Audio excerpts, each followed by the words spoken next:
Do you want to? I'm not even going to try and touch the computer. I'll just let someone else do it for me. You talk. Yeah, okay, I'll talk. So, Bank Australia.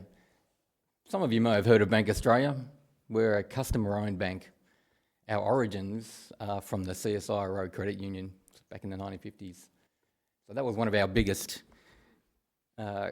starting points. And from there, just to show you some of the diversity within the bank, we went in and merged with the Victorian SEC mutual bank as well. We're about 70 mergers in, and as of yesterday, we just merged with Kudos Bank, which those Sydney-siders would know Kudos Stadium, and that has taken the bank. I'm going to talk in some numbers that you guys possibly, and as an ecologist, I'm really quite amazed that I can talk in these numbers as well. But our bank has gone from around about $12 billion in assets to around about $17 billion in assets. We're tiny.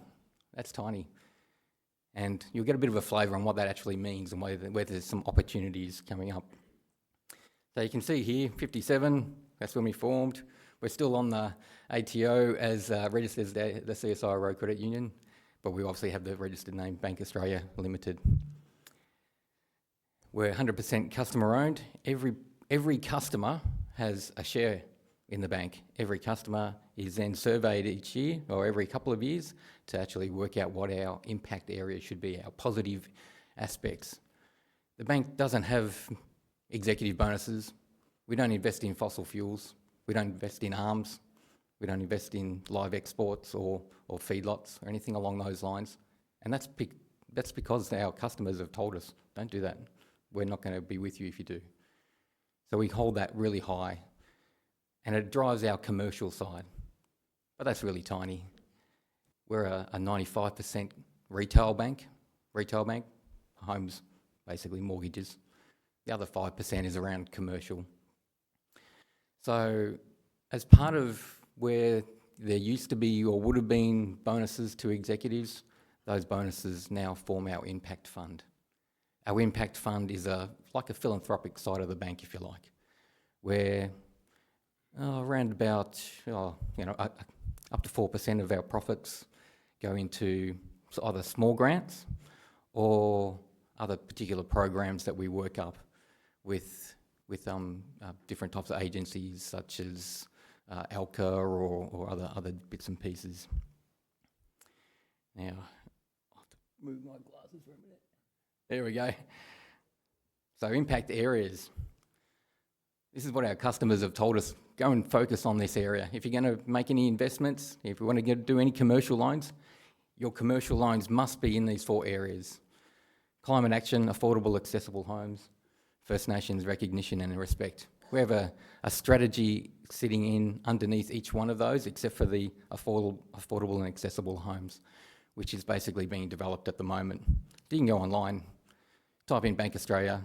Each one of those particular areas will have a strategy that you can download and get some information on.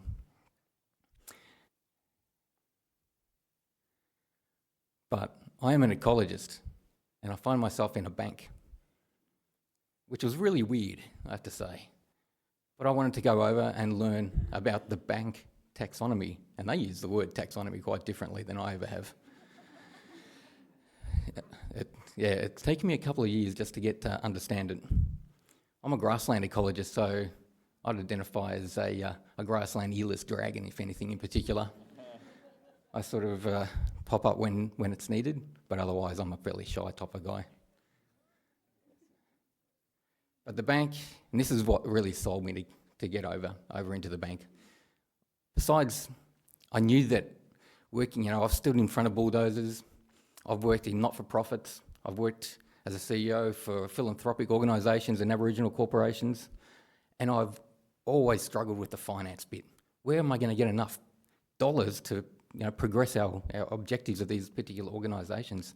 I didn't really know. But I knew one thing, and that was finance. The banking system, I had to learn more to basically try and understand where that could influence what my own personal objectives were. But I didn't want to work for any old bank. Some of them are, pretty pretty out there. I'll possibly just leave it there so I don't get chased or sued. But I knew Bank Australia when I was running Eucalypt Australia. We did our banking with Bank Australia, and I knew they had a conservation reserve. And I didn't know much about it, but it was one of those little enticing things to go over to the bank and actually learn a bit more and actually put myself into an uncomfortable position for a few years while I learned what the banking system was all about. This is an amazing reserve. I'm so fortunate I don't think I could call myself a banker, but I'm in the banking system, but I get to go out and play on this 2,000 hectares out on Watchabella country. It's spread over 4 properties. They're either side of the little desert. We were about 10 metres off the big wildfires that happened in the little desert earlier in the year. One of the Garoke fire started literally 10 metres on the eastern side of our property, and the winds were blowing from the west. So we were quite fortunate in that the fire didn't impact Minimay in particular. We've been working with some amazing partners, obviously the Barangi-Gadgin Land Council, and they come out and do cultural burning and other type of activities on the properties. They also have done some cultural heritage surveys. But I just want to pick up on ICIP. We never asked for any of that information. That information sits with the Barangi-Gadgin, and we just let them go out and do what they need to do to manage country. It's very important for us, and our customers tell us that that's important as well, to have that trust. But we also work with some other amazing partners like Greening Australia and Trust for Nature. I know Corinne's around here somewhere. There she is, I saw her. And other partners that sort of help us manage the properties as well. So of the 2,000 hectares, there's about 400,000 under restoration, and that's been underway since about 2008. We slowly increased the size of the properties. I'd say maybe 2,000 of the hectares are also under a Trust for Nature conservation covenant, protected in perpetuity. So that's a fantastic thing for us as well. We've got another 1,000 hectares, or maybe it's about 1,000 or 500 hectares that isn't under a protection covenant at the moment. And that's because we're asking Trust for Nature to work with us and the Barangi-Gadgin to make sure that the next conservation covenant is really culturally responsive, and that will be co-developed with the Barangi-Gadgin people. So that's very important to us. You can see the numbers there for the biodiversity. We have threatened species out there as well. We have the red-tailed black cockatoo, and we have BirdLife Australia putting up nest boxes for us, and they're really quite a unique design. And BirdLife, I know I saw a couple of BirdLife Australia people in the audience earlier, and they're basically like an inverted roller door stuck on a tree. And they're really quite an interesting type of nest box for the red-tailed black cockatoos. We've got, I think there's 4 up at the moment, and just over the next 2 weeks we're putting another 3 up. We're also engaged with University of Queensland and the acoustics lab. We have long-term monitoring acoustic devices out on some of the properties, on 2 of the properties, out at Oskadnook and Burupki. You can access that information anytime you like and download what you can hear out at our reserves. And we have that music, if you like, that nature music playing in our head office in the foyer, just to make sure there's a touchstone for all of our staff. And it's wonderful to hear the red-tailed black cockatoos when you come out of the lift in the morning. Even when I've been camping out there in the morning, and I might have had a couple of beers over around a campfire, as you do out in the middle of the bush, and I'll be woken up by the red tails as well. So it's a lovely, lovely thing to hear. But banks do a bit more than just the fun stuff, well, what I'd call it the fun stuff. So we're looking at nature-aligned lending. This particular QR code that you'll see there is a way for... It's basically a link to a website, a landing page, if you like, for people like myself. I live on a bush block.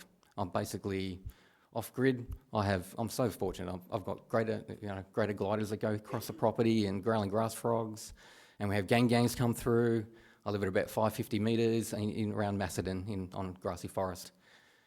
And I know that, for other people to experience that and to protect nature, and you can protect nature as a one person, you need to have a suitable loan. A lot of the times with the Big Four or other banks, you'll get knocked out of those type of loan applications. The computer will say no, the cookie cutter won't fit. You'll be on a dirt road, you won't have power, you won't have water. All those type of different things that will knock you straight out of a loan.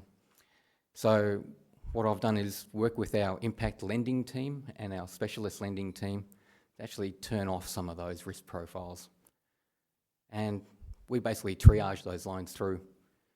And they're so important to us that it won't go into the computer, it'll be triaged and then go to a senior, basically our deputy CEO for approval, just to make sure that we're promoting them and supporting those type of applications.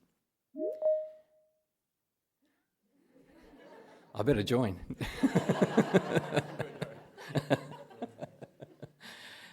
But I will wind up pretty soon. So we've got that. We've got commercial loans as well.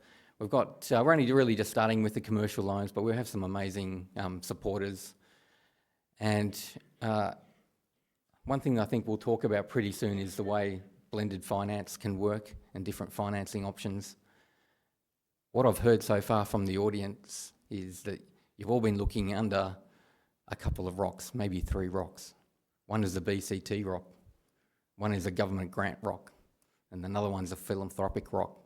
And they've all been in one line. We need to stack those rocks.